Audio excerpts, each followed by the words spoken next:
کرک کے پی کے، کیا جن گانوں میں کفریہ کلمات ہوتے ہیں ان کو سننے سے مسلمان کافر ہو جاتا ہے؟ یار یہ کفر کے فتوے بہت آج کل اسپیڈ سے لگ رہے ہیں.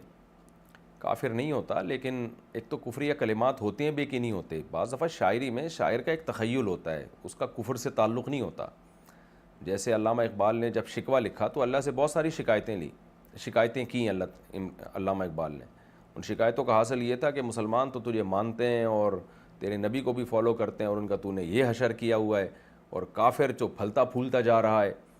تو اب ظاہر ہے اس کو اب جو ظاہر پرست لوگ ہیں وہ تو فوراً کفر کا فتویٰ لگا دیں گے. بعض لوگوں نے لگا بھی دیا تھا علامہ اقبال پہ کہ بھئی یہ تو معاذ اللہ اللہ تعالیٰ کی معاذ اللہ برائیاں کر رہے ہیں. حالانکہ وہ برائیاں نہیں، وہ ایک ناز تھا کہ اللہ وہ جو ہے تجھے مانتے نہیں ہیں اور وہ کیا کیا چاندوں پہ پہنچ رہے ہیں، اور ہم تو تجھے مانتے ہیں اور ہمارے ساتھ یہ اشر کیا ہوا ہے تو نے. تو وہ ایک شکوہ تھا، ایک ناز تھا. بعد میں پھر علامہ اقبال نے اس کا جواب بھی لکھا، اللہ کی طرف سے گویا خود ہی جواب دیا کہ تمہارے اندر یہ خرابی، ان کے اندر یہ خوبی، اس طرح کی باتیں لکھی. تو شاعری گانوں میں فوراً کفر کا فتویٰ نہیں لگا سکتے آپ.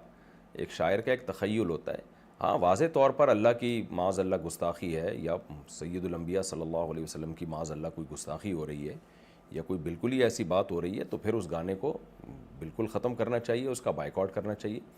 لیکن جو ہے اس میں جلد بازی نہیں کرنی چاہیے. مذہبی جنونی قسم کے لوگ آج کل جو ہے یہ کیا ہر دور میں رہے ہیں لیکن آج کل کچھ زیادہ ہو گئے ہیں، تو وہ فوراً گستاخی اور ایک دم فتوے کفر کے لگانا شروع کر دیتے ہیں.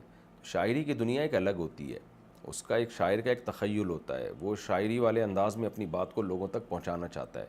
تو اس میں فوراً گستاخی کا پہلو نکال لینا یا کفر کا پہلو نکال لینا، یہ میچور لوگوں کا کام، یا وہ لوگ جن کے اللہ نے علم رسوخ عطا فرمایا ہے ان کا کام نہیں ہے یہ.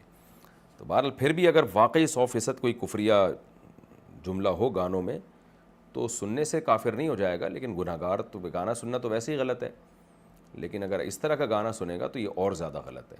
کافر جب ہوگا جب اس پہ راضی ہو، کہے کہ ہاں یہ ٹھیک کہہ رہا ہے.